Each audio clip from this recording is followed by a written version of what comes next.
bitches shaking the table.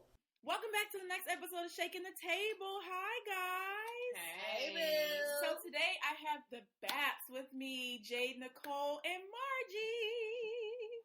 So you're probably wondering, what the hell is a BAP? So I'm going to have the girls explain to you what they do. It's basically a production company. It's so fucking cool, based out of New York. These girls are awesome, and I'm so excited to have them with me because today they're going to share everything from how they came up with the BAPS. They're going to be talking about how they balance their 9-to-5 jobs. And it's okay if you don't work a 9-to-5, Jay. You know, we work 6 a.m. to 3 p.m. shift. You know, we struggling. Barely. I'm trying to quit. But it's cool. It's cool. So we're going to talk about all that stuff. And we're going to give you guys some tips. See, we're already acting silly. We're giving you guys some tips on how to manage your 9-to-5 and your creative passion, whatever that might be. So hopefully these ladies have some amazing things to share with you guys. I know I'm excited. I hope y'all are really excited to be here. Yes. Thank you so much for having us. Yes. Okay, so first we're going to go around and have everyone kind of share like what their expertise is, what they do, and also obviously say your name because people can't see your beautiful faces, but they can hear your beautiful voices. Thanks, sis. I'll start off. I'm Nicole. I'm Elderback. That's what they call me. That's like been my name since before we even started this. Like it was always Elder Curtis, like Elder Nicole. And yeah, I'm a producer at GMA, Lawrence, Big. Gang. Gang.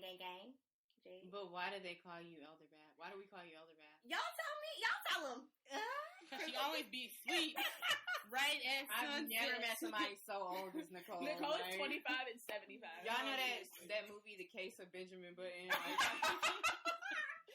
Yeah. Nicole, you're going outside. Oh, like, yeah. she's old. I be sleeping all the time because I be tired, and yeah. Well, we're going to get into that. We're going to get into that when it comes to the whole, like, work-life balance and creative passion project. We're going to get to that. Next up is Jade Jade. Let's hear it. Here we go. Hey, everybody. My name is Jade. I'm originally from Charlotte, North Carolina. Gang, 704.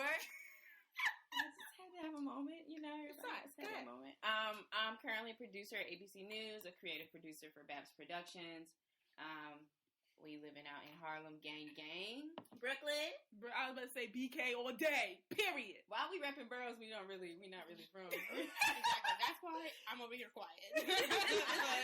You're right. Point to me. You know, so yeah, we repping cities that we're from. So shout out to Charlotte, shout out to Atlanta, shout out to Baltimore. Gang. So yeah, that's just a little bit about me. I'm baby BAP, I guess, because I was born in 95 and these old asses were born in 94. So no, she's baby BAP because she spills things. Oh,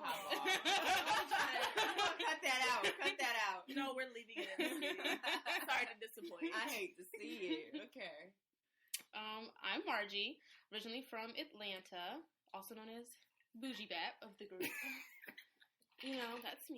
She real bougie. My day job is I'm a producer at Summit Series, also in New York, and then I'm also a co-creator / creative producer with BAPS. Okay, guys, so thank you for the introduction. So I guess the first question is, because there are people in here who have never seen BAPS, and they want to know, what does BAPS stand for, and how did y'all come up with that name? So BAPS basically was going to be like, it was going to be an idea that it was just a platform for like young African American people, not just women. BAPS stands for Black American Princesses. So it was just going to be a platform for young people to be able to kind of connect with themselves, both professionally and personally. You know, as young black professionals, like we tend to have to do the two sides, or whatever the term we use is the code switch. So we go into the office and we're one way, and then all of us sitting together, we're a totally different way because we're more comfortable. So it was just being able to bridge the gap and kind of change the idea that a BAP is, you know, the exterior is like all put together and chic, but the interior is all like being who you are, authentic as hell, being, you know, comfortable in who your skin is, period. So it was originally just going to be like on some shirts, like, oh, we going to make this shit cute as hell. We going to, if you could see, day ones know, like, the crown. We done went through so many crowns. I was on InDesign. I ain't know shit about InDesign. Trying to copy and paste some crowns on a black screen. It was just, I had some graffiti writing. It was horrible. Mm-hmm. So, you know, we went through crowns and we tried to figure out what the representation of a princess is and how to make it, you know, authentic to us. So I think I had been searching crowns all night. I was drinking, and then I came up with the idea of a Nefertiti crown, which kind of represents the Egyptian African queen type of thing, which goes heavily with the new age of a Black American princess. So that was kind of perfect because when you see it, it's just like you automatically know that it's something that represents Black royalty. So we wanted to keep that and then keep the color black as a symbolism for that. So, and we got with a person by the name of Keelan Roberson who just kind of helped that vision come together. Shout out to Keelan. Shout out to Who him. really just was very patient with us, trying to make sure and understand how we wanted that to look. And then we recognized that BAPS Productions wasn't trademarked or anything like that. So it was like, we could really take our expertise and our skills and what our vision is and put it on our own platform for people that could relate. We see a lot of movies and television shows that are very watered down, whether it's on networks or like different places like that. So we were like, if we could take something that is like going to make us laugh, going to make us relate and basically feel inclusive, why not put it on our own platform? So, and that's how BAPS Productions was born. Okay, so how did the baby come about? Because you know how they say like it takes multiple people to get together, two to tango, get that baby going. So how did you guys decide on each other? Like, where did that partnership or relationship come from? I can start this off and then I'll throw it to Margie. But like, so the three of us, actually, I kind of inserted myself into their friendship and I'm so proud of that. But I think the three of us working together at the same network, we kind of we felt each other and we all have similar values. We're all very different, but we all have values that we all stand in unison with what the BAPS mission is. So that's number one. But I think the three of us just kind of uniquely and naturally became a great group of friends and a network that I could rely on in the city. So I think it started much more, it's very authentic, like, right? Like our friendship isn't something that's based off of just BAPS. Like we have much more history in our friendship than just BAPS. So what makes us unique, and Margie definitely has more insight since I feel like really, Jay, you're really like the connector of us. Well, I think like I don't think right? it happened like on purpose. It's like the three of us would be together and we're hanging out, and it's like we always come back to like tossing out some shit. And we're like, oh, that would be so cool. We should do this or we should do that. And it was always like us coming up with these ideas, but it's like we couldn't pitch it to our day jobs. We're like, oh, that's too wild, or like they wouldn't go for that. So it's like, oh, like we know how to shoot, we know how to edit. Why don't we just do it ourselves? And so after saying that so many times, it's like, fuck yeah, we're doing it. And it's like, that's how it came about of like, oh, we really have like our own shit we want to put out. And like, we would try to like just be like drinking or chilling. And it's like, oh my gosh, what about this? And like that happened consistently all the time. And so it's like, we got to just put our own stuff out. So what was the propeller? Like, what was the idea that y'all were like, all right, this is it, BAPS Productions, born tonight? Like, what was that? Even if, it's okay if you don't remember, but like, I love to hear those, like. I think we were getting ready to, we had planned it originally, was like, we really gonna do this, we gonna launch it in 2020. Right. And what's crazy is that we have spent so much, because we're talented, but we can be very nitpicky. Like, we're not gonna put anything out that's not our best quality work. I mean, like, we have skills, we have years of experience and stuff like this. So we got very meticulous with making sure that everything was strategically planned to make sure that, if our audience is looking at it, they're not looking at a bunch of pish posh. They're looking at, a very professional, put together type of thing. Like, oh, I can see that they put the time into it, rather than just launching an Instagram page and calling it BAPS. So the original launch day was going to be like January 2020, and then we had already gotten started on BAPS, and I went to do an interview with. You have to tell the story about why you had to go do the interview. I wanted some pants from Hanifa.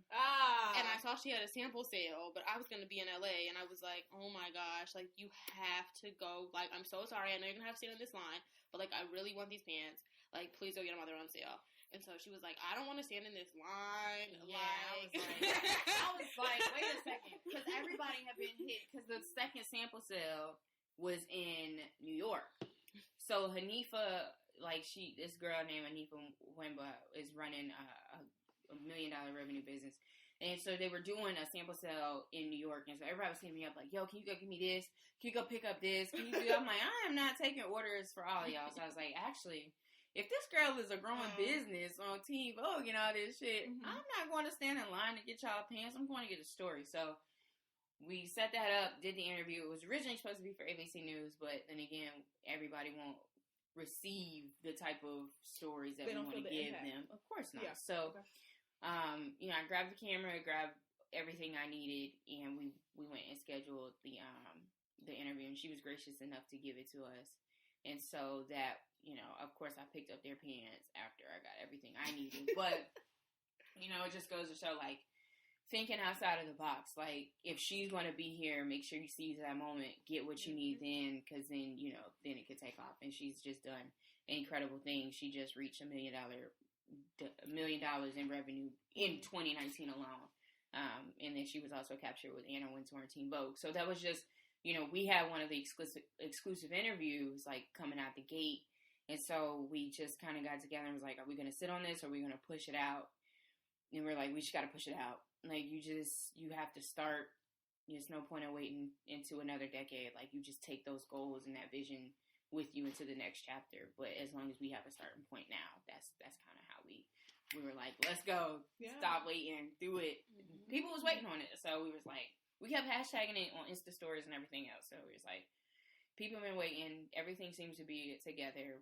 We have something good enough to where we could take care of it. And I want to piggyback off of that. So, you know, we've had this idea and it just kind of naturally came up in conversations, but we've been planning this since the summertime, even before that. Like, you know, we've been thinking about how we are effectively going to communicate this to our audience and, like, how we're going to plan it. We've been setting up deadline dates on, what, like, you know, when we're going to release certain content. Mm-hmm. So I don't, you know, just to be real, like, this isn't something that we're just throwing out there. This is something that we've been planning for months and months. Right. Okay. No, that makes sense. So going back to, I guess, the whole idea of just like, okay, we're going to go get this interview. This is the person we want. Is this something that you guys like, or maybe it's a mixture, because some people plan out certain things based on like who they're interested in. They're like, oh, you know, on the 20th, I'm going to interview such and such because I'm going to their event. Is it like that mostly, or do you guys just kind of say like, I have this great idea, let's do it? Like, how is it more planned, or is it more like spur of the moment, or both? I think it's more of a spur of the moment thing, because with BAPS, it's like a living, breathing thing. Like, it's going to change all the time. So, like, there's no set of like, oh, we're only going to do this. Like, we might be doing like this profile on Hanifa one day and then doing like a documentary on something else another day. And so it's ever evolving so much that we can only plan but so far ahead. So it's like, oh, I have an idea, I'm going to run with that. Can you help me do A, B, and C? Or like, while I'm working on one thing, Jade is simultaneously working on something else, and Nicole is working on something else. So it's like, we're always kind of like juggling a lot of different things. Yeah. Okay, so I think that does make a lot of sense. So in terms of the company, it's not just like, okay, we're going to launch this one project and everybody has their hands in this one project. It sounds like it's more like, Jay has this idea, we're going to help her create it, but we're also managing other things, which is good, because like, you guys get to have your own little babies, but then you get to share that with each other before you share it to the world. Okay, I see y'all. Yes, you better ramp it up and agree. Okay, because you know I'm the translator. That's yeah, okay. So, moving along from that, you know, what are some things that you guys can recommend? Like, first steps. Okay, this is the first thing you should, well, not even the first thing you should do, but like, these are the first couple of steps you need to take in order to have this solid plan before you just go out and just put some shit on Instagram. I think know what you're, like, not necessarily know what you're doing, but know if it's been done before. How can you do it differently? What audience are you trying to cater to? Thinking about things that, like, before you even start recording or anything, you need to make sure you have the access. You got to make sure that you have, like, is there a set budget? How many people am I going to need? Is this going to be a one camera shoot? Because you could do a one camera shoot, one person, no problem. But if you need 2 people, 3 people, and then you don't even, if you're trying to build a team, like, obviously we built our team with our friends, but, you know, making sure that you're able to call somebody who you know that's going to show up and show out for you, who's going to help share that vision with you. Research. Google has been my best friend. YouTube. Figuring out how to do it before you go do it. kind of getting an idea of how you want it to look before you press record. What's the end goal before even walking into the place that you're trying to do? Because if you don't, it can end up like you mess up and you don't get a shot, or you mess up. It's so many things, and obviously it's all a learning experience, but there's so many different things and elements that you could think about prior to, but press pause on the excitement and just think about, how can I make this the most effective and most efficient of my time before actually going out, wasting money, trying to get things off the ground and all that stuff. So, yeah. But I definitely say research. You know, the internet is your best friend. Use it. I would say start by starting. Like, a lot of people have all these ideas and different things they want to do, but they never actually start. And it's like, it's not going to be perfect in the beginning. Like, it's probably never going to be perfect, you know? But, like, start. Yeah. And so it's like, make a plan, sit down with your team, find people that have, like you said, the same values as you. You cannot put your passion, like, into other people, but you want someone that can, like, match your energy and that'll have the same kind of drive that you will on, like, your projects, and start. That's my best advice. I think for me, and I feel like I always say this word, I have two words I always use, and the one I'm going to refer to here is meaning. And I think when I say that, is like, this shit is not easy. Yeah. And if you're going to take a project from the bottom and bring it up, like, you really, this shit has to matter to you, and it has to be a deeper meaning than just throwing out some videos and hoping that you get likes and views. Like, it's really, this should mean something much deeper than, like, the surface level. And I think, like, each one of us cares so much about it and want it to do great. So yeah, going off of that recognition point too, I think that that's something that a lot of creatives struggle with. It's like, especially because we have, like, social media, and that's, like, the thing now. Everybody's, like, throwing their shit out, which, I mean, I get, but I think people have to get caught up in, like, the idea that, okay, you post some shit and you get 20 likes. There's probably, like, 500 people that looked at it and they had comments, had feedback. Maybe they shared it with their friends. Maybe they didn't want to like it. So, like, the whole hidden follower thing, like ghost followers. I know we were talking about this a little bit earlier, like, people watching the stories but don't follow the page, like, that whole thing. So you got to get used to the idea that, like, you don't know who your audience is until you continue to create. So, like Margie said, like, just keep, like, start. If you say you're going to start it, come up with a plan, find the right people, and then just execute it, because you never know. Like, even with this podcast, I didn't even know, like, what the fuck was going on. I was like, look, I have an idea. People have been telling me for 2 years to just do it. And episode 22, I just got a social media person. So, shout out to Jaden for doing social media. Okay. Yeah. Episode 22, I was like, look, y'all, like, I'm tired. I mean, I was getting good engagement or whatever on stuff, but, like, most of it is my friends. And it's like, of course your friends 9 times out of 10 are going to agree with what you have to say. They're your fucking friends. Even if I have friends that don't even listen to the episode, that just be like, yeah, listen to my girl shit. But, and that, I love that and I appreciate that, but that doesn't help me. Feedback is positive and negative and everything in between. So it's like, I don't need the likes. I need people to engage in the content. So I think that, like, as a creative, you have to get out of your head in terms of, like, oh, people are liking it, that means it's good. Maybe they're just liking it because they're your friends. Or people are not liking it because it's not good. No, likes don't, they don't, what am I trying to say? They don't equate to, like, talent. I mean, I'm not saying that there won't be those days where you'll be like, yo, nobody listens to my stuff. Nobody likes my music. No one's watching my videos. I suck. Everybody has those days. I had those days, but now listen to one of my episodes. I'm like, yo, this shit is fire. So, I mean, as a creative, I can understand that, like, the whole recognition thing is something you get caught up on, too. I think recognition and comparison is what is comparison is kill our generation. Yes. And it is, first of all, I'm not a fan of social media. I actually kind of hate that shit. I know Margie's over here looking at me like, no way, the way you be posting your Twitter stories. No, the amount of times that she sends me stuff throughout the day, you would not know that she does. Yeah, but it's like, it's a difference between I think you hate the idea of social media. I think the idea of social media was great when it first came out. People was getting job opportunities and reaching out to people and being able to share the world. Basically, we've seen the world. I've seen Dubai 3 different times. You know, just social media in comparison is really, if we continue, it is going to kill our generation. It's going to demolish us, because you look at Lizzo, like you talked about how long it took for people's music to come off the ground. Like, Lizzo been grinding for years, and she's just now getting her recognition. Sometimes it took her longer. Megan Thee Stallion just came out, and she's at the top of the list right now for women in hip hop. So it just takes time, everybody's story is different. Everybody's journey isn't going to be the same, and everybody's timing isn't going to be the same. So just as long as it took Lizzo, that doesn't disqualify her compared to the Megan Thee Stallions, because both of them are killing it in music right now. So I think that's just something that we have to think about. I mean, obviously it's evident everybody's going to compare things. Yeah. Blue Crown, Red Crown is different, but it's just taking a moment to step back and kind of reflect and be like, delayed does not mean denied.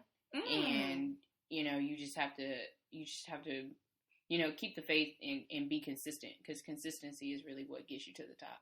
Consistency is key. That is Come my on, thing. y'all better get the quotables. Every episode we have a quotable now. Shout out to my social media girl. Oh, we shaking the table. Okay, I guess so my next question is, it's obvious that people think that New York is fucking Magic Kingdom, right? So we're just going to say that.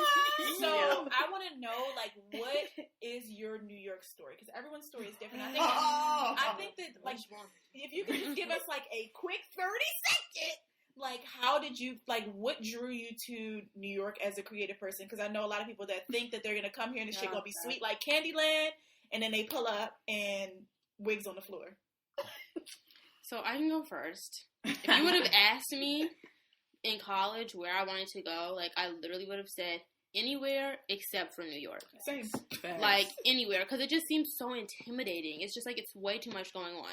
So time to go to grad school comes, and I'm like filling out all these applications. My hard drive crashes, lose all the stuff, so I can only apply to 3 schools. I get into 2. One is Northwestern and one is Columbia. So I'm like, of course I'm going to Northwestern. I got a scholarship. My family is there. I'm like, okay, pack up, go to admitted students day. It was so boring. I literally left halfway through and called my brother, like, come and get me. Like, I can't do this.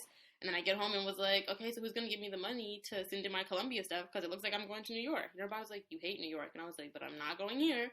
So I got here and I was only going to be here for 10 months. I was like, this is awful. I hate it. I'm leaving as soon as I finish. Then the 10 months come and go. And I was like, okay, it's really not that bad. It's like, it's kind of fun. So I stayed for the summer. Didn't have a job. Just partied all summer. Dragged Jade out after. Yeah. She would go intern during the day. And I'd be like, okay, so we're going out as soon as you get off. Like, all week long, we would just, like, go out. Party. And then I moved home for, like, a few weeks and then got my job at ABC. And the rest is history. I've been here for, like, 3 years. Yay! Yeah. Jade, let's hear it. I hate New York. I'm going to just keep it a stack. Like, if somebody called me tomorrow, it's like, yo, I want you to come work on this set in Atlanta, Georgia. Get the fuck ASAP. I'm out of here. Yo, for real. I would say I'm lying, but I'm not really lying. Like, I mean, New York has its gems, obviously, but everybody does come up here. They see big city, big lights. I done seen more rats than cars in this fucking city. But it's a city of dreams. I think people that are from here take it for granted. I think. Like, it's very intimidating, people try and take advantage of you. But that's why I made friends, like Margie, Nicole, even you, like, having a system or a backbone where you can, like, call when shit is really not sweet. I think people who move to New York who are from different places grow better or appreciate it more, because it's like, this is not what I've ever had to deal with in the last 20 years. Margie and I went to school together in Hampton. We graduated. Margie went to Columbia. Well, first of all, Sid, one of our other friends, went to Columbia. Margie went to Columbia after that, and then I finished a year after that. So it was like a domino effect, but it was, being able to pick up the phone and call somebody like, which train do I need to take here? Or where can I go to get here? Or what's the closest, what's the best spot?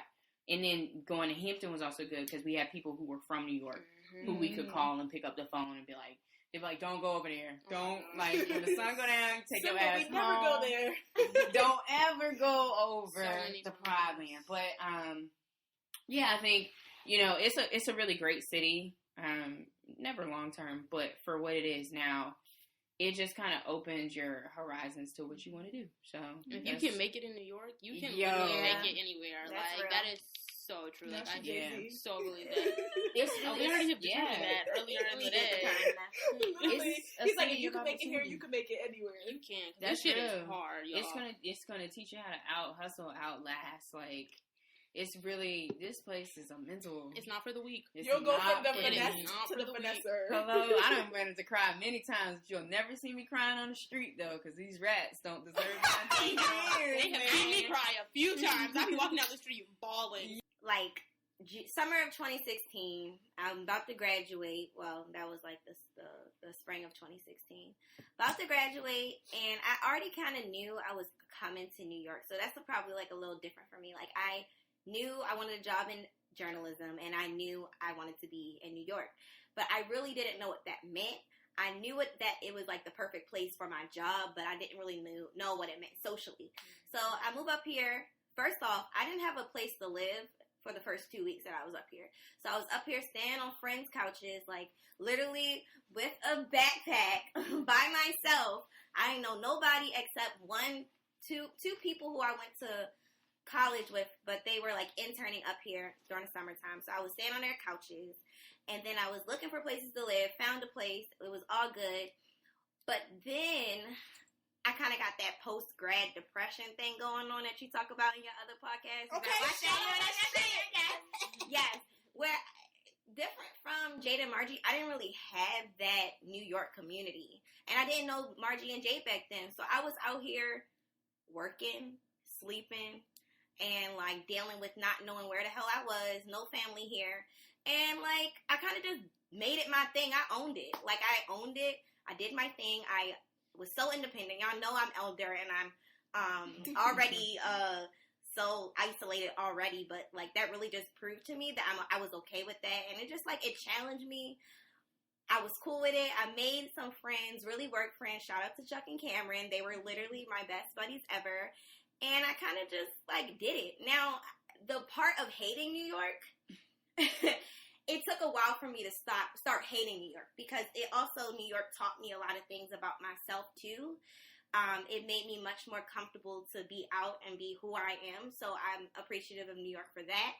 But I started hating New York when I just, like, got so consumed with, like, the busyness. I felt like my life is always just moving. Like, I feel like, damn, Nicole, can you just sit for a second and be still? So I think that's the part about New York that really got to me. Like, I love the freedom and the people and the culture of New York. But then when I started to realize, like, your mind is moving 24/7. Like, Yo, for real. Like, I'm like, when am I going to actually just sit? Like, they say it's a city never sleep. Like, I sleep. That's what I want to do. go to sleep. I want to sleep. I don't know how y'all sleep. There's noise outside. So that's my story. New York is not forever. Like, New York is not forever. It's a place for me right now, but it's not where I want to be forever. But I'm so blessed and thankful. I have my tribe now. Like, in the beginning, when I first moved up here, it was just me and the rats. Solidarity. Now I got a group of bomb-ass friends, and they really a lot of work friends, and Lauren, my little sis came up here. So, I don't know. I'm happy, but it's not my forever place. Yeah. And that's on period. Yeah. Fuck that. Did you see the article about the rat carrying the coffee cup on the train? Oh, no. Yeah. Once I saw that, I was like, yeah, we going to have to knock this couple years out. Yeah. But it teaches you so much. I mean, it's always something going on in New York. Like, it teaches you how to hustle. Everybody up here has a side hustle. Like, I don't care what nobody says. Me and Jade, if we go somewhere, gotta hustle. We be like, oh, we need to talk to that person. Yeah. We can, like, finesse our way into the fucking VIP, get to the person, and make the connection we need to make. Like, if you see the two of us out, when we know we need to do something, that's it. Like, it's getting done. Yeah, it's like one big ass conference. New York is a big ass conference. It really is. It is. It literally is like NABJ on crack. Like, it's like Mm-hmm. you can't even like, I don't even say you can't let your guard down, but like every conversation, you just have to be careful because it really is one big ass like. Everybody just fishing. It's like a big ass fish net. Everybody's like, I hope that this is what's gonna give me my $1 million bag. That's real. But you always have to be like on alert too, because like we've seen people on the train, like we see people out places, like, and you have to know who it is that you need to be connecting with because like they're like in the same areas as you, and you could meet people anywhere. Yo, for real. You don't know what the hell we go. Yeah. Because everybody rides the train. That's the crazy thing. Like, you think, like, these big money-making people, like, ride in their Girl, for expensive cars. They be on the I don't care if train. I'm Oprah, I'm on the train. Fuck that. It's I own that the train. traffic. Yeah, that I'm not traffic. sitting in that city traffic. Yeah. Be like Okay, that. so I guess the next question on everyone's minds when they're listening to this is probably, how the hell are y'all managing doing this on the side? Because I know I come home from work and there are days that I'm just like, you know what? I'm going to go ahead and head out of life. I'm going to head out of life because I'm tired. I just worked a 9-hour shift. Like, how do y'all remain motivated? Is it a schedule? Is it organization? Like, what's tea? I need to know. It's hard. You want me to start? It's hard as fuck. Yeah, it is I'll hard. start with this one because y'all know me. I'm elder organizational bit. So y'all know all of our hours are crazy and weird, but I think what's different about mine is I'm literally up at 2 a.m. So with that, it's like I really have to manage and be very like meticulous with every part of my life, which I don't want to sound crazy. Like nobody has to do this. It just works for me. So my Google Calendar has like 40 different colors and I understand them all. They all make sense to me. Yeah. And that's how I manage my life. And I'm okay with that. So like She puts the times that we hang out, y'all, even if it's just like me coming to sit down in her living room, she puts that shit on the calendar With too. some color. Nicole's calendar looked like a pack of Skittles. Yes, it is so true. real because it just works for me. It's not for everybody, but it's just what I do to keep sane. So, like, as far as like managing my time, managing my job with BAPS, the thing is like I made BAPS part of my life, right? So it's not like I have to schedule time out to say, oh, this is what I'm going to focus on. BAPS. It's more of just like in my everyday life, I'm always like, it's in my brain that I'm always thinking of what we can do next or how we can be creative in a different way that people have never seen before. It's just something that's just ingrained in my brain where it's not like I have to just turn it on and off, right? But as far as managing my job, I get that done. I knock that out because I still we gotta get our money Right. first. Yeah. Like Don't quit your job. Don't get it twisted. Yo. Don't get it twisted. We love the BAPS, but we still got to make sure we got to get what we got to get done to make our paper. But we're you know how I say 24-hour news cycle. It's a 24-hour BAPS production. Like we're always in the group chat. Like I be posting stuff. I know they get tired of me because I'm usually texting at like 3 a.m. But like we communicate in a really unique way because we just work. We've always had a group chat, right? But we do it in a way now where we put our content in. It's like 1 second we're talking about production, another second we talk about girl. Did you see that? So it's like I think managing it does get hard. Like we all have we made it. Like we have really great jobs. But I think the way we manage, a lot of people see what we do and they also think, how do they do this too? But because we have such a great like system and the way we work, it's not something that necessarily needs to be planned out. Like we have our meetings, we set time aside to really like delve into programming and the calendar. But it's something that's so ingrained. It's a part of us. It's a part of our just everyday. I feel like it doesn't feel as hard as it appears is because we enjoy what we're doing with BAPS. Yes. And so it's like you come home from like working on someone else's dream to work on your own dream. Right. And it's like you get that extra fulfillment and you have that excitement of like, oh my gosh, like we like tossed this idea out. Now I have like the opportunity to connect with this person. We're going to do this and we're going to be shooting on this day. And it's like you're so excited about it that you don't even realize that like, wow, it's 3:30 and like I'm still talking to Jade about like what the fuck we're about to do for this, because it's just like we're just so into it that it's like, oh my gosh, like the time is flying. And it's like that's how work should be. It shouldn't be like you looking at the clock like, damn, how much longer do I have? It's like, oh my gosh, we have spent a little too much time on this. We should probably move on to something else kind of thing. Yeah. I think just kind of like Margie was saying, like you can't, well, some people do, but I know for me, I was like, I'm not going to keep putting money into one man's pocket when I know that I can put money on my own. Like, we've seen people like the Trailblazers, the Isas, the Avas, the Lenas, who are living their life and doing what they love. And so I think that we're like, we can do that too. Like, we have the same skills. It's just, we just have to be prepared for when the opportunity comes. So I think working, it is tiring. Like, I've been up plenty of nights where I have to go into work at like 6 a.m. Girl, we've been up all day. I just peed. We had to be to work at 6 o'clock this morning. 6 o'clock this morning. It's 8:30 p.m. 8:30 p.m. all day. You frustrated and everything. But you also have to think, like, you have to be comfortable with being uncomfortable.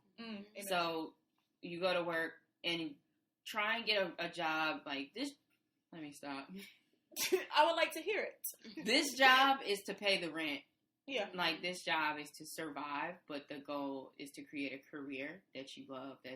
The money will come. If you do something that you love, then the money will come. So I think, when you're putting your efforts into something that you have so much, like, emphasis and like you have so much faith in that is going to be good, it doesn't matter, like the time, the hours and stuff. You look at Beyonce, she in the studio 24 hours a day, but she loves what she does, so that the time it's not as taxing as something else. But make sure that you get a job that you like, but you focus on what you love. I think I give 90%, 85%, 70% to my job. It got lower every time. I was getting like, F this job, F these people, but BAPS is something that I believe in, that I know is going to take off. So, that's where a lot of the emphasis goes into. And also to pick up off that, like, we're not okay with just being mediocre. You know, like, the mediocre is just doing your job that you do to pay your rent.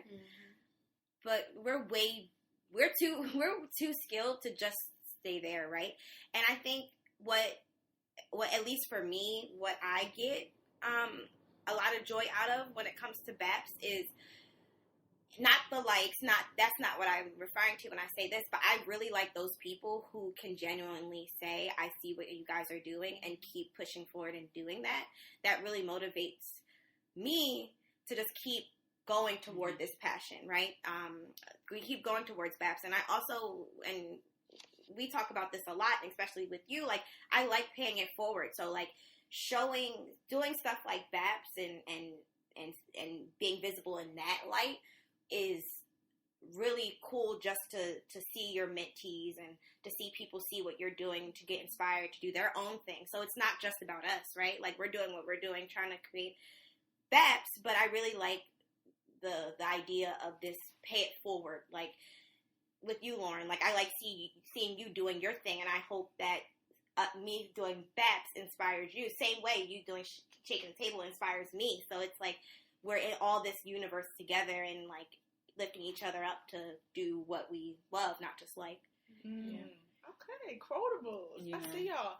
No, that's awesome, because I think a lot of people, like, see the job, even the job that I have. First of all, people don't even know what the hell I do, and I'm not going to say it on this platform, but people don't know what you do. They just see, like, what you put out there, and they don't understand that, like, listen, I'm working a 45-hour work week, and I'm coming home and I'm editing these episodes, I'm planning these episodes out, but it's something that I love doing, and it's something that I never want to stop doing, because this shit is so fun. Like, I love to hear myself talk, number one. You know this, Nicole. I would talk and you'd be asleep, and I was still talking to myself. Who cares?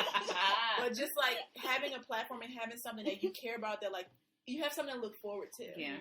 Like, I'm like, I'm tired as hell. Like, I just want to be in my bed. I want to be asleep. And I'm like, I have an episode to do. Yeah. I have an episode to edit. I have content to plan so that other people can, like, have something that they can enjoy. Like, it goes from a selfish thing to, like, a selfless thing, because now you have, like, this audience of, like, oh my God, what are the BAPS going to do next? Like, I can't wait for your next video. And then you become motivated by, like, other people consuming that content. And then now I'm obsessed with it. I'm obsessed. People, literally, I think I got into a car accident. People were texting me, not about the accident, being like, yo, when's the next episode? I'm like, nigga, I was in the hospital. I was in the hospital. I had a sling on my arm. You wasn't with me when I was fucking carrying all my shit with that sling in the right arm. I couldn't even eat. I was eating like this. Like, niggas really don't care. They really I even feel like how when people see Rihanna, they be like, yo, where's the music? Like, y'all are gonna get to that. No, but really, that's why y'all are gonna get to that point where y'all are just gonna be minding your fucking business, and you be like, look, like, life's too much, y'all. We gonna take a 2-week break. And people gonna be like, a break? Issa, that's all I think about. Issa, Beyonce doesn't take no breaks. Okay, Drake drop music every week. He don't take no break. Does LeBron take a break? Man, Like, Issa Rae said season 4 was coming. We was like, but where is it at though? Where is it at? You know? She said next summer. Next And summer. that's the important We thing are too. waiting. Like once you build that Basically. platform, you get so excited about like creating for Yeah. other people and like sharing that content. Yo, even if my shit flop, I'd be hyped because I'd be like, yo, I just worked on this for 2 hours. Y'all go listen to this shit today. Facts. What are some challenges that y'all have faced? Like whether it's personal challenges in this whole thing, or like challenges as a group? Because I know like. I think one of my challenges too is like this is why I have a podcast by myself, because I like to do shit by my damn self. So I commend y'all, the three of y'all, for being friends, still being friends at this moment, and being able to work together. Because if I had a podcast with someone else, we would be fighting every week. Number one. Number two, like I don't like being told what to do. So the fact that I have another person that has the account password and can post things without me like knowing that the shit is posted, that freaks me out. But it's like it's gonna make it better. So you guys don't have this like too many cooks in the kitchen mentality, which I love, because it's like each of you has something beautiful that you bring to this greater project. So talk to the people about that. Like what's it like work with your friends? Like is it challenging? Spill that tea, y'all. Let's hear it. Definitely a challenge because like we are all strong-minded individuals and we all believe that like what we're saying is correct. So let me just say from personal experience, it's very hard trying to have a text argument with someone because it's like you can't type fast enough and they're sending stuff back and you're trying to get your point out and you start sending audio messages and like this happens a lot. But it's like the good thing is that like we don't let that get in the way of like anything else. It's like you have this, you know that like the debate is coming from like everybody's equal passion for wanting it to be good. Yeah. And so we know that there's no bad intention behind any of it. And so you just have to like, first of all, it's great that it's three of us because it's always a tiebreaker. I say that all the time. I love that. Yeah. Having three Like, people- Always a tiebreaker. That's the best part. But it's like everybody puts out what they're saying, and then it's normally like two people that are like in this debate, and then we'll say, all right, whoever the third person is. Like, it's like you gotta decide what it is. And that's normally how it goes. And it's like, it's never from a bad place. So I think that helps a lot with what it is. But don't let the challenge, like, deter you from what you're trying to do, because like there are always going to be arguments, there are always going to be conflict, but like just make sure you're on the same page and that you don't let that deter from the work. Like we know that we all still have like the greater good of BAPS and like the production itself in our hearts and in our minds, and so it's just like we just got to figure it out and then let's go have a drink and move past that. That's good, because I find that with groups, like a lot of time, like I love that you guys have a shared vision and everybody believes in that same vision and everyone can articulate that very well, regardless if it's on the mic, if it's off the mic. Like I like that, and I think that that's something that I want to stress to the listeners. Like if you have more than just yourself in this shit, make sure people know what they're talking about. It's like you're selling a product. Everybody's gonna sell the product differently, but bottom line, the shit needs to say the same thing. Yeah. And just make sure that you guys all agree on things. Like, we know, like, we drop it in the chat before we make any major decisions so that everyone can agree on what it is. And it's like, sometimes that holds us up because it's like one person might be doing something, but it's like, you gotta just wait. Unless it's something so crazy where you're like, damn, I'm gonna just have to defend it afterwards. Yeah. But it's like, try to get the group consensus on most things just to, like, not have those issues later on. Yeah, well, it's not like it's like breaking news, so it's like you can definitely wait. You can definitely communicate. You can definitely make sure that everyone is like on. Well, I mean, it depends. Exactly. It depends. So sometimes you're like, answer the phone. Like, we need this answer now. This is very important. Like, that's how we get in our mind. Is like, oh my gosh, this has to be decided right now. Because when you're in the heat of those arguments, you're like, we need to Yeah, that's right. Yo, I'm dead. And it's honestly something that can wait 10 more minutes. It can wait 20. But in that moment, it's like you have 10 seconds to try, post again. It's I'm pressing send now, and I don't give a damn. So I don't want y'all to think that we don't have, like, our own set of, like, challenges and issues because, like, we argue. Like, we argue, we go back and forth, but, like, we still here, and it's fine, and I know that, like, they know I love them, they love me, and, like, we can keep it pushing. Yeah. I'm leaving that everywhere. No, Oh we do. my god, there are tears in my eyes. I right mean, you just have to be open and flexible. Like, you have to recognize that everybody's not always going to agree with you. You're not always right. Sometimes it's okay to be wrong. You know, and just speaking up and being like, you know, okay, I'll eat my words on this one, you know, or we'll break a tie on this one, or things like that. But you just, you know, we live in a society where we just want to be right all the time. Me? And we get excited. And what about it? You know, as an Aries, you know. Oh, here we go.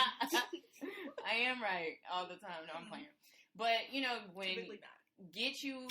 get a group of friends or get a camp that can call you out on your bullshit when it's actual bullshit, and who will support you when they know that it's the right thing. So I think that's how you keep the system moving. And then, you know, you don't hold on to anything, or, you know, at the end of the day, once it's done, it's done. You just have to, you know, you deal with it however you want to deal with it. But, you know, tomorrow's a new day. So just start over. I think personally for me, it was hard to go. Like, I feel like I, for a while, was like always like critique, but I would never be like, oh, that's good. Like, oh, that's great. And I also like wouldn't take criticism that well. I would feel like, oh, like, what do you mean? What I did was great. Like, there is no commentary needed. And so, it's like it was jumped out. It was hard to like switch to like having to like also like uplift and be like and recognize like that looks really good. Like I love it, and also to be like, okay, maybe you're right. I probably should like rearrange this a little bit and come at it at a different angle. So you just have to be like open to the feedback, and also remember to not just like criticize all the time, but also like acknowledge when something is actually really good. So what is the idea process? Like, you guys just shoot them out in text? Is there like a doc? Like, how do you guys organize like your ideas? I guess I can do the organizational thing. I'm weak, Nicole. Anytime I organize the thing, my light just goes out. I'm weak. Well, here's the thing, right? So, like I said, and I feel like I already talked about this, but in the group chat, that's where we really, if it's something quick, fast, that's where we get the answers for. But we really use it as a way to just open our discussions for just like our creative ideas as well. So I'd say like our number one thing is group chat, just because it's fast, it's most efficient. That's what we all have access to. Like, we're not about to sit here and start crafting up emails because that's not efficient. So I'd say group chat is the way we really communicate the most. But if it's something that needs to be more talked about and we need to go at length to really discuss, or it's a serious thing, we'll just hop on a group FaceTime. But I mean, it's really rare. Like we communicate really well. So like group chat is what works best for us. Now, when it comes down to planning, Google Doc is our best friend. So we use that to schedule meetings. But as far as making decisions in a really timely manner, group chat is the best way. And if it's something like I need Jade right now, I will just call her. She probably won't answer, but at least she knows I'm like trying to get to her, and she knows she needs to answer the group chat quick. So what do you guys think is like your favorite part of the process? Like, what specific so far, I mean to say, like, what has kept you going, or what was one moment you were like, yo, I'm so glad I'm doing this right now? I say like the most rewarding thing is like the final product. How is the audience going to react to this poppin' ass idea that is now something that they can all see and relate to themselves? Okay, so what can we expect when we go to BAPS Productions on Instagram? When you go on there, you're going to, first of all, that crown is going to talk to you. Like, that crown, in my opinion, is so damn phenomenally done that you are going to see yourself in that freaking crown that you're going to be like, damn, that looks good. And then you're going to start scrolling, and you're going to see other stuff that looks good. You're going to see videos that you can relate to. You're going to see videos about the clothes that you wear, the things that you see, the sports that you might have played. You're going to see, you might see a web series, you might see a documentary, but it's all going to be the things that, like, relate to you, relate to people that are young, people that are old even. I mean, the whole aspect is to highlight not even Black excellence, just excellence in general, but just in a visually compelling way. And you're going to see inspiration. You're going to want to like continue to press play and continue to see the stories that you think matter to you. Because we're all the same. Like, the same stories that we like other people across this freaking world like. Everybody's not going to like our stuff, but if you're on the page, you're on the page for a reason. Like, you were led to that page for a reason. So you're going to automatically connect to it. So let me ask you this. Is that why, and you probably didn't even think of this shit, so I might be dropping a bomb here, but is that why the logo doesn't have each of your faces? Is it because we're supposed to envision ourselves as this BAP, as this? That's exactly right. For real? Everybody's not, we didn't put our faces because it's not about us. That's why our names aren't on you don't see Lena Productions. You don't see. I mean, like, that's just. I think Ava once said, if your dream only includes you, then your dream is too small. Period. Like, the whole point is to show the world our work, but seeing you in it. Like, everybody's a Black American princess. Hell, shout out to the Black American princes who are out here, our young Black kings, our young white kings, our young white queens, our Asian queens. You know what I mean? We started the company because it was from us, by us, but, you know, the work that we do is going to touch everybody. That's the goal. Like, you know, we're no racists. Yeah. And, like, piggybacking off that, we have two, like, pretty cool announcements we're going to say. I'll start off with this one. Mm-hmm. We're going to launch in the beginning of next year BAPS of the month, or BAP of the month, where I see who got February. Me. Bye. Wait, let me ask you, why would you think you have February? Because my birthday. The fuck? Cool. That's why we'll make it. Wait till March. We'll wait till March. But no, it'll be a way, just like piggybacking off of what Jade was saying, like, it's not about us, but really just, you know, I'm always about paying it forward. I just love the idea, right? But I also just like spotlighting authentic people who are doing on their grind and doing, not even on your grind. What does that even mean? Just like doing you, and you have something to say, something to share that really matches our vision. So we're all excited to really start that process of allowing people to nominate other people who they feel are authentically chasing their bag and authentically doing their thing, whatever it means to them. Not even just creatives, just people who are real and doing it big. So that'll be exciting. That's just something else you can see. We're gonna have a really cool event. You'll be able to know more about it on our BAPS Productions Instagram page. Follow us. So you have to follow BAPS Productions because you gotta know what it is. Yes, but we can just give you a little teaser here on Shaking the Table. It's really, we're bringing a group of creatives that you really have never heard before in the industry, and they're gonna spill the tea, drop the gems on skills that you need to be creative in a way that you really like never heard it before. So be prepared to come meet the BAPS. Yeah, you gotta come meet the BAPS. You gotta come, you gotta show up, you gotta tag them too. So like, let them know all the gems that they dropped on this episode. Like, if it resonates with you, go in their comments and tell them like, hey BAPS, I heard you say blah, blah, blah. Like, really engage with their content because, you know, they're getting off the ground, and I'm excited to see where they're gonna go with this, and I'm excited to be like, yeah, I know the BAPS, and what about it? The fuck? Not what about it. And what about it? Okay, so I mean, I guess we're gonna wrap this up now. So if you guys could just go around and give one tip that you would give to somebody to, I guess, propel them to get their idea off the ground, something that they've been holding on to. They listen to this episode, they're taking notes on what y'all saying, and I'll give you time to think about it, of course, because I'm long-winded. But if you could just give them one thing to say, like, this is what you need to know, bottom line, what would it be? Just don't spend your time trying to reach out to people and do this and that. Like, just create the content that you want to see, and if it's good, it'll get around to the people that need to see it. Yeah, no, like, you gotta look at people, like, on your landscape, rather than trying to move up, move sideways. Like, how can I work with somebody that's on my same level, rather than trying to look at somebody who's, like, you're asking for a hand up and you haven't put a hand in. So, you know, Jay, make sure that quotables. Man, that's not even it. I just be on YouTube all day. I be on YouTube all day. But yeah, I would also say there is no blueprint to this shit, to this industry. Everybody is gonna get it at different times, and you know, the consistency is what keeps you in the game. So it's like, what keeps you up at night? Like, what is your meaning? Like, meaning, like, why does it matter? And just hold true to that, you know, like, you know, there's so many creatives out here, but why are you special? Why are you doing this? And just hold on to that. Mine would be, y'all ain't even fucking ask me, but here I am. we want to know more. Tell us. So my thing is, find the one thing that you do unapologetically and do that. Mine is talking. I can talk my ass off. I can talk my ass off in networking. I can talk my ass off in motivational. I can talk my ass off if you're sad, if you're happy, you're mad. What better way to start a fucking podcast? They used to pay me to be quiet in my family. And now people about to pay me to keep talking. And with that, motherfuckers, we is out. Follow BAPS Productions. Follow BAPS on right now. IG at Pause it. BAPSPRODUC.